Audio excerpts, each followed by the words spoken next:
ocasión estamos aquí para comunicar, para transferir algunos resultados de dos proyectos de investigación que tuve el gusto de dirigir en esta Facultad de Derecho de la Universidad de Buenos Aires. Se trata uno de un proyecto UBASIT financiado por la Universidad de Buenos Aires que, haciendo un seguimiento de temas que veníamos trabajando, siempre vinculados a la protección internacional de los niños, en este caso nos ocupamos desde el año 2003 al año 2016 de lo que es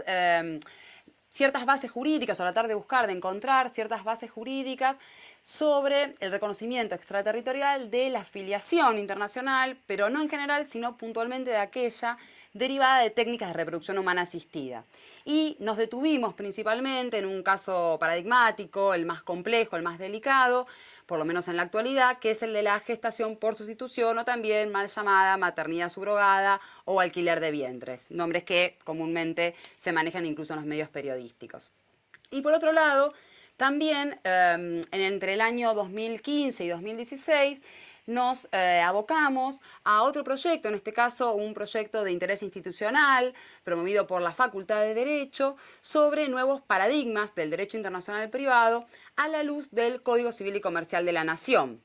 Efectivamente, la iniciativa de este segundo proyecto estuvo íntimamente vinculada, ni más ni menos, que a la gran reforma que sufrió el derecho civil y comercial argentino, que tuvo un alto impacto, un importante impacto en el derecho internacional privado de nuestro país, porque incluyó un título exclusivamente dedicado a estas disposiciones, algo que para nuestro país es totalmente inédito, pues con antelación simplemente contábamos con algunas normas dispersas, aisladas en el Código Civil y en algunas otras leyes y normas complementarias. En este sentido, nos permitió este segundo proyecto complementar al primero, más allá de que evidentemente el proyecto UBASIT es mucho más particular o mucho más específico y al cual me voy a referir más adelante. Me han acompañado en el desarrollo de estos proyectos diversos integrantes y en esta oportunidad me van a acompañar Mariana Antón Pérez y Leandro Baltar, quienes se van a ocupar principalmente de los resultados a los que arribamos en el proyecto institucional, en el de nuevos paradigmas, para poder corroborar si efectivamente nuestras nuevas disposiciones responden a las tendencias modernas, a los nuevos paradigmas. Sí, quizás es una expresión un poco un poco grandilocuente, pero sin embargo entendemos que refleja el cambio sustancial que ha tenido el derecho internacional privado argentino en la actualidad. Con ello le voy a pasar la palabra en primer lugar a Mariana Antón Pérez y finalmente me ocuparé de hacer algunas conclusiones y algunas referencias al caso de la gestación por sustitución. En mi caso, voy a asistir en esta oportunidad a hablar del proyecto de interés institucional, donde se abordan los nuevos paradigmas del derecho internacional privado, específicamente con las incorporaciones que se ha hecho en el Código Civil y Comercial de la Nación. Nuestra disciplina, desde sus orígenes, en la Edad Media, con Accurcio, pasando por la Edad Moderna y los avances que ha incorporado Savigny, ha llegado a un estadio en la actualidad donde diversos factores como la globalización, la diversidad cultural, los avances tecnológicos, la integración socioeconómica, han generado que nuestra sociedad se encuentre en un estadio en el cual necesariamente nuestras normas, nuestras legislaciones tengan que adaptarse a esta modernización y adoptar determinados criterios a los fines de ser aplicados a la hora de solucionar diversas relaciones jurídicas y privatistas internacionales que hoy en día nos afectan a todos. En la actualidad nos encontramos cotidianamente realizando diversas operaciones, como puede ser, por ejemplo, la celebración de un contrato internacional con el mero hecho de hacer un clic en tu computadora y comprar en eBay un libro, una prenda o lo que sea de interés de quien realiza la operación. Estas cuestiones pequeñas nos afectan absolutamente a todos y estas relaciones privatistas con elementos internacionales son aquellas donde nuestra disciplina está llamada a brindar soluciones. Específicamente, en estos casos, es que el derecho internacional privado, antes de la sanción del nuevo Código Civil y Comercial de la Nación, se encontraba dispersas las regulaciones en diversas normas antiguas, en un conjunto de normas que quizás no tenían la cohesión necesaria para que los operadores jurídicos tuviesen herramientas buenas para poder aplicar a estas relaciones iusprivatistas internacionales. Es por ello que consideramos que con la reforma del Código y la incorporación en el título cuarto del libro sexto del mismo de un título, valga la redundancia, específico en materia de derecho internacional privado, hemos logrado un gran avance, a nuestro entender, en la regulación de las relaciones llamadas a ser reguladas por nuestra materia. Es por ello que hoy en día tenemos a este título dividido en 3 capítulos. El primero de ellos que aborda todo lo concerniente a disposiciones generales que hacen a nuestra materia. Este título cuarto se encuentra dividido en 3 capítulos. El primero de estos capítulos, compuesto por las disposiciones generales que hacen a nuestra asignatura, el cual comienza con el artículo 2594, donde se establecen la preeminencia de fuentes, donde fundamentalmente se encuentra en primer lugar las normativas incluidas en tratados y convenciones internacionales, y en caso de que no exista este tipo de normas, se van a utilizar las normas de derecho internacional privado argentino para dar solución a las relaciones iusprivatistas internacionales que se nos presenten y que de algún modo hemos visto hasta ahora. Luego, acto seguido, se nos brinda una norma de sumo interés porque está vinculada con la aplicación del derecho extranjero. Cuando nuestra relación iusprivatista internacional está llamada a ser resuelta por un derecho extranjero, tenemos que considerar cómo el juez va a aplicar este derecho. Y el artículo 2595 es quien se encarga de otorgar una directiva al juez argentino para que él mismo aplique el derecho extranjero y lo interprete como si fuese el juez del Estado de donde proviene ese derecho. Solamente en caso de que el juez argentino no pueda determinar el alcance de este derecho, es que va a optar recién ahí por aplicar el derecho argentino. Asimismo, el nuevo código le brinda al juez argentino otra herramienta para aplicar un derecho distinto a este derecho extranjero que en principio debería de aplicar y utilizar un derecho que se encuentre más íntimamente conectado con la situación fáctica, con la situación de hecho que se le presenta a resolver. Asimismo, nos brinda y legisla sobre algunas problemáticas generales del derecho internacional privado, como son el reenvío y los límites a la aplicación de este derecho extranjero, compuestos por los ya conocidos orden público internacional, normas internacionalmente imperativas y fraude a la ley. No es dable soslayar que el legislador ha omitido legislar sobre cuestiones que hacen a la cuestión previa y al el problema de las calificaciones, 2 problemáticas que resultan también de interés a nuestra materia, pero que se ha elegido no incorporar en nuestra reforma. En el caso del título segundo, se va a hablar de jurisdicción internacional y voy a dar paso a Leandro Baltar, que va a estar hablándonos de ese tema. ¿Cuáles son las novedades que trae el nuevo Código Civil y Comercial? En primer lugar, vamos a encontrar en la disposición del artículo 2601 el principio de la subsidiariedad. Este principio responde a un mando constitucional a través del cual se estableció desde la reforma del año 1994 de nuestra Constitución la jerarquía de los tratados. Entonces, todas las normas destinadas a la jurisdicción internacional que continúan luego de esta disposición tienen que ser leídas por los operadores jurídicos luego de corroborar que no exista ningún tratado internacional firmado por Argentina, lo cual es muy importante porque, además de complementar la disposición del artículo 2594, que también establece la subsidiariedad para la determinación de la parte general de la materia, Argentina ha firmado una gran cantidad de tratados destinados a la determinación de la jurisdicción y la cooperación jurídica internacional.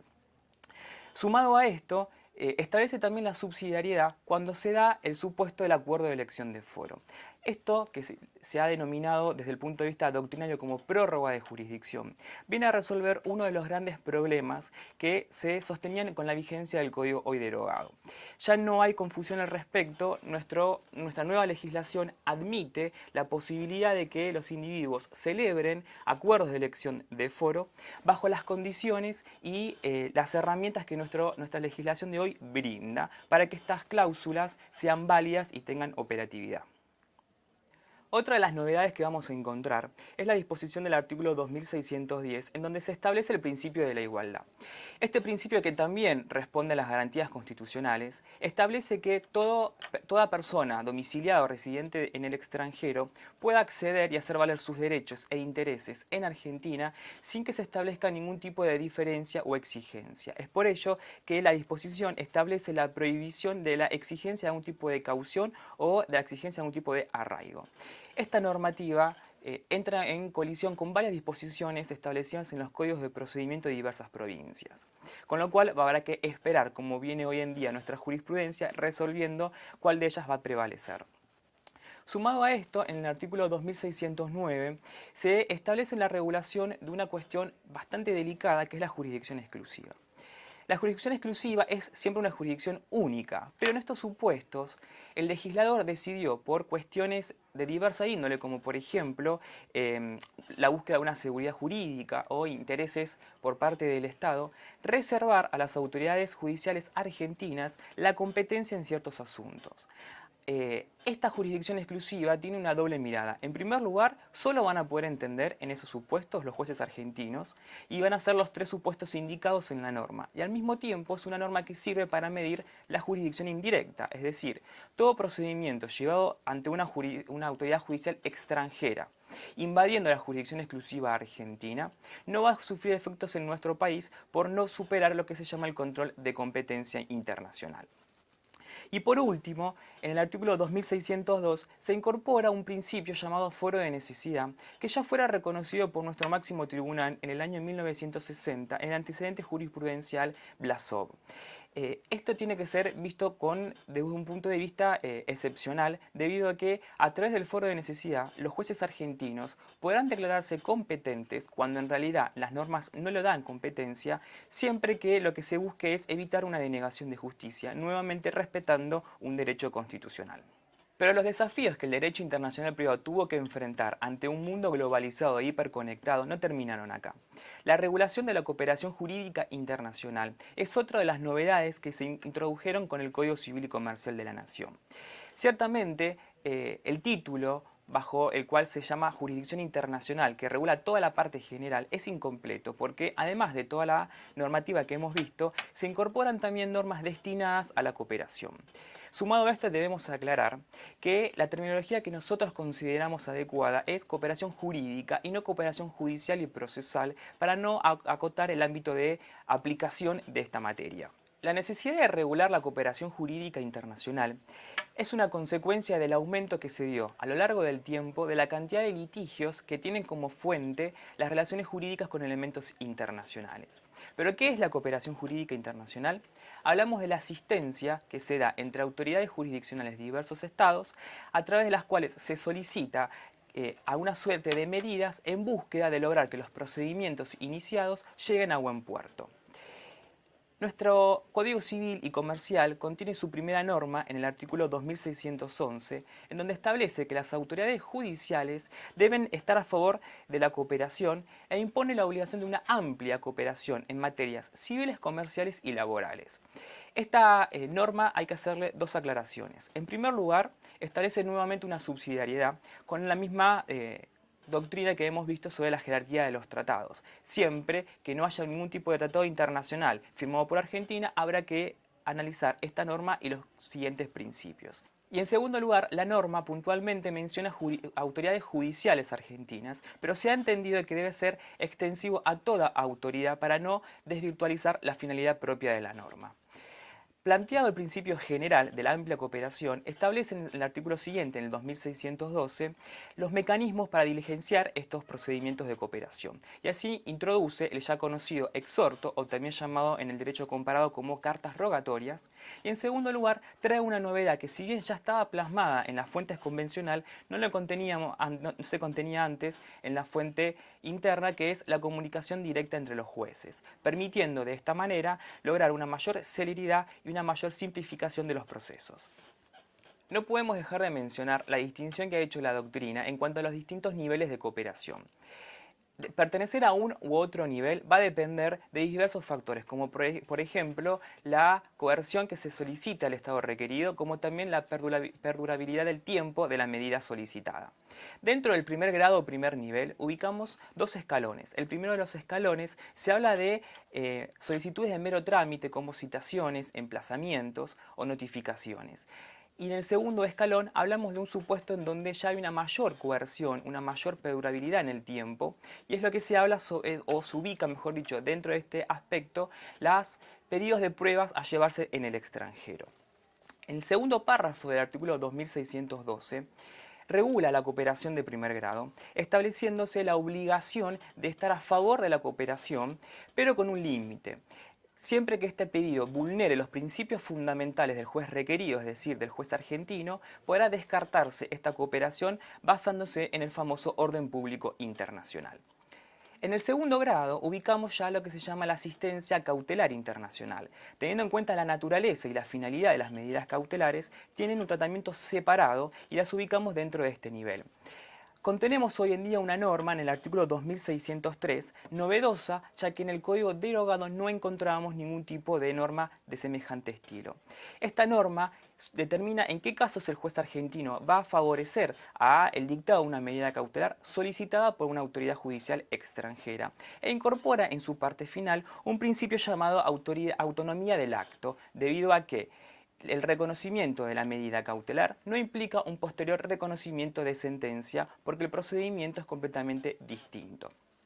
Y por último encontramos lo que se llama la cooperación de tercer grado o tercer nivel, aunque lo cierto es que la doctrina actual está considerando que por la finalidad y la naturaleza propia de estos reconocimientos y ejecución de sentencias merecen ser tratadas por separado dentro de lo que se llama jurisdicción internacional indirecta. Lamentablemente en este aspecto el código no contiene normativa alguna, aunque si bien en el anteproyecto sí conteníamos una norma, teniendo en cuenta la naturaleza puramente procesal de este nivel, fue eliminado del código y seguimos con la normativa vigente de los códigos de procedimiento. Como se puede notar, desde una mirada del Código Civil y Comercial de la Nación, toda la parte que hace a la jurisdicción internacional y a la cooperación jurídica tiene una gran cantidad de novedades. Ahora continuamos con Mariana, que va a cerrar la parte especial. En el caso del capítulo tercero del título cuarto, libro sexto del Código Civil y Comercial, se aborda específicamente la parte especial de nuestra materia. Y esta parte especial se encuentra dividida en diversas secciones. Las temáticas que abordan estas diversas secciones van desde la persona humana, donde se realizan diversas calificaciones autárquicas, que antes no teníamos, de, por ejemplo, el domicilio de la persona humana, de la residencia habitual, para luego continuar abordando cuestiones que hacen al establecimiento del juez competente y el derecho aplicable en diversas instituciones del derecho de familia y la niñez, como pueden ser el matrimonio, las uniones convivenciales, los alimentos y demás. Luego se aborda la temática de sucesiones internacionales, el tema de formas de los actos jurídicos, contratos internacionales, dándole una gran preeminencia al desarrollo y regulación de la autonomía de la voluntad contractual en materia internacional, como así también se aborda específicamente un contrato en particular, que es el contrato de consumo. Acto seguido se desarrollan las temáticas de títulos valores, de derechos reales y finaliza este capítulo con la prescripción. Lo cierto, y para dar un corolario a esta cuestión que venimos hablando, luego de investigar esta temática, esta incorporación de nuestra materia al nuevo Código Civil y Comercial, concluimos, como un poco adelanté en nuestra la primera parte de este video, que pasamos de tener un conjunto aislado de normas, un conjunto arcaico de normas, incluso con normas que han sido hasta contradictorias, a un cuerpo de normas modernas y consistentes, que si bien resulta ser perfectible y que quizás las deficiencias que podemos encontrar en el mismo podrían haber sido solucionadas con la sanción de una ley o un código integral sobre derecho internacional privado que incluya cuestiones que han sido dejadas de lado en la reforma del código, como puede ser la insolvencia transfronteriza o la regulación e incorporación, digamos, de sociedades extranjeras.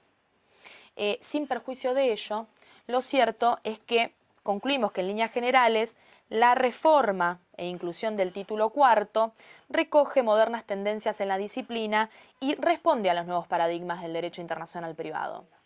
Como les anticipaba en la introducción de esta filmación, el proyecto UACIT que hemos concluido se destinó a estudiar principalmente el caso de la gestación por sustitución desde la mirada del derecho internacional privado, es decir, cuando justamente se presentan elementos extranjeros en esta particular técnica de reproducción humana asistida. Y lo cierto es que es muy frecuente que efectivamente esos elementos extranjeros se presenten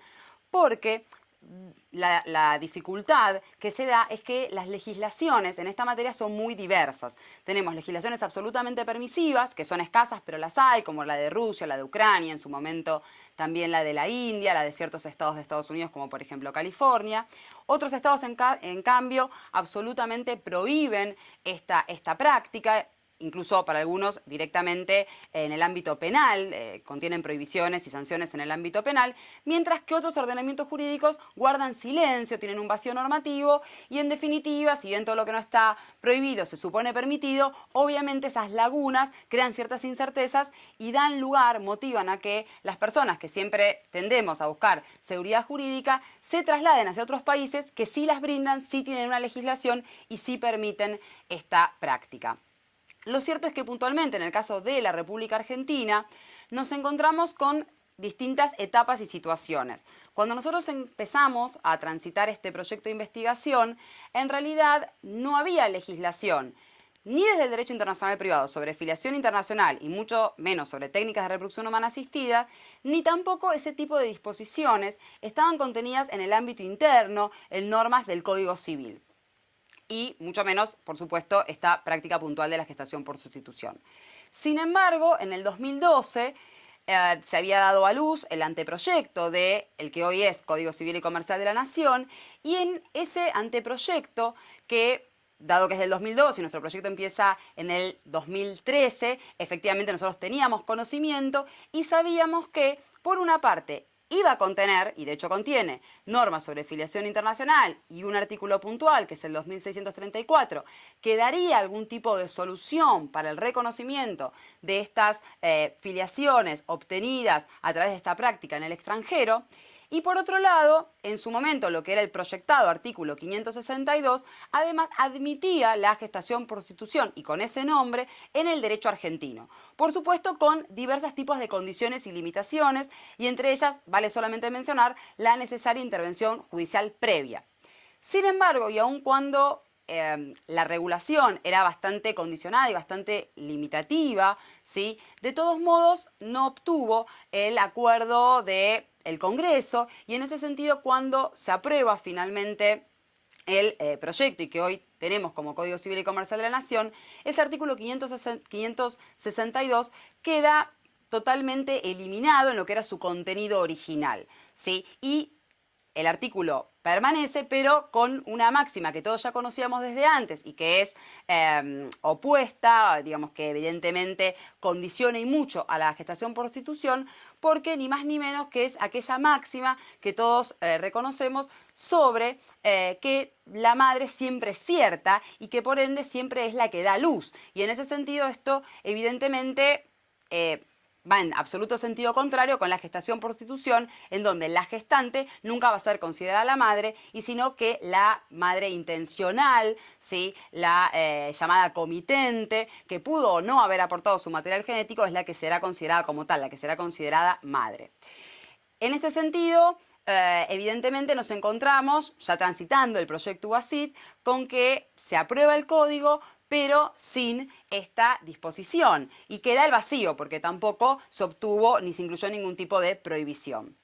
Con lo cual, evidentemente, esto hizo que muchas personas empezaran a hacer, por un lado, digamos, a celebrar esta práctica en la República Argentina, en general en términos solidarios, a través de una gestante que suele ser familiar o dentro del círculo de amistades del comitente o de la pareja de comitentes.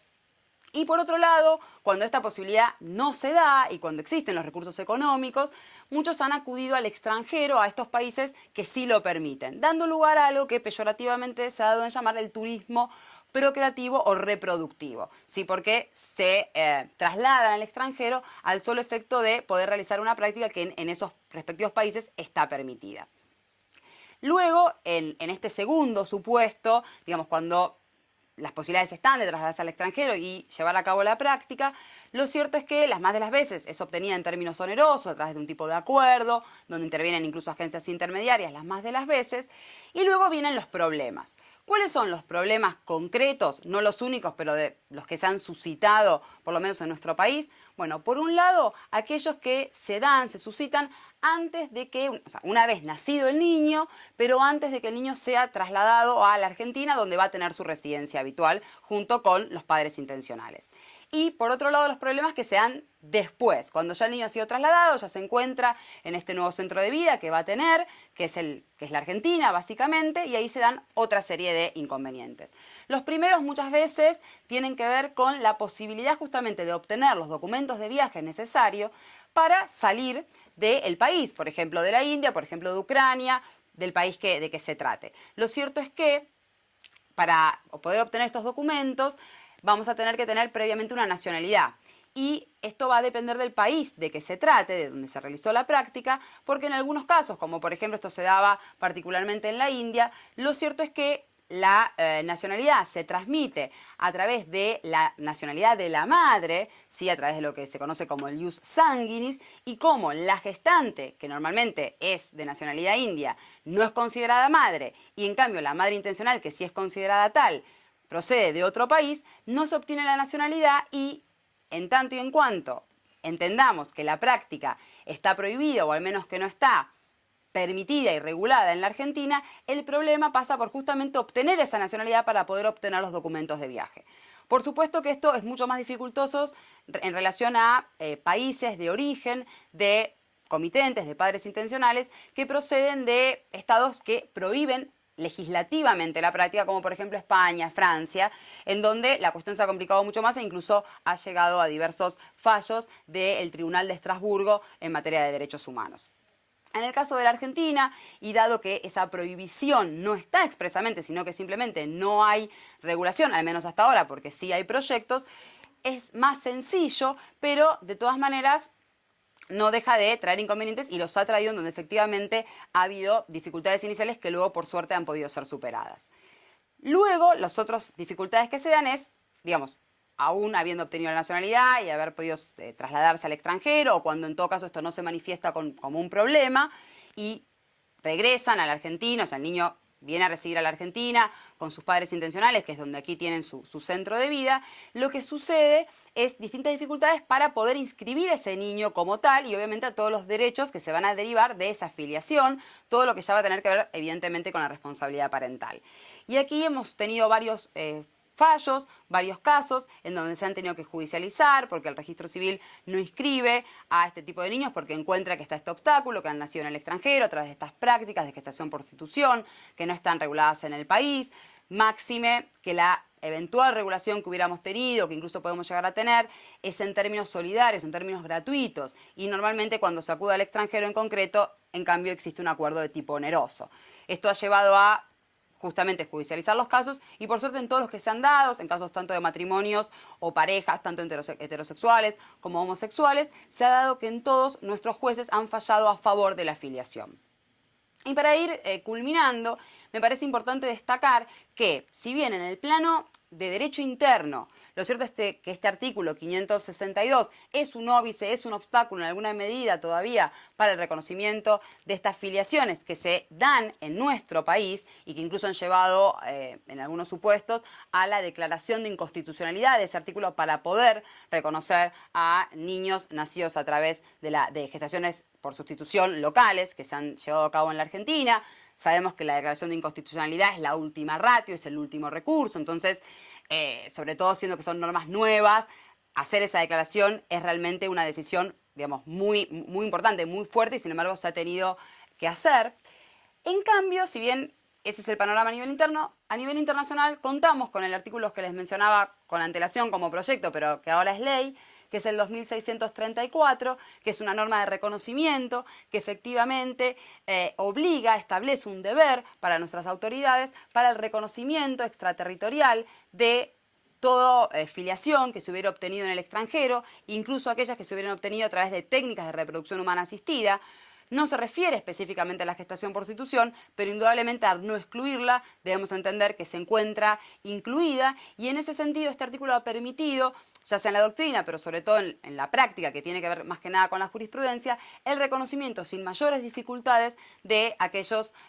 filiaciones obtenidas a través de acuerdos de gestación por sustitución en el extranjero. Con lo cual, la solución viene dada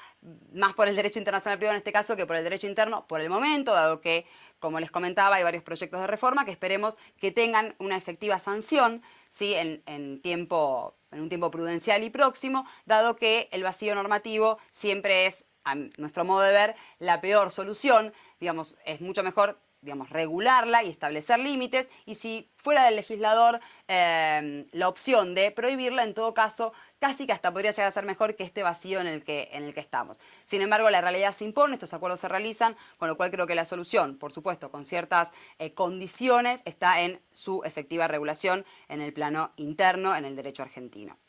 Para cualquier otra consideración y para poder ampliar estos temas, los invitamos a que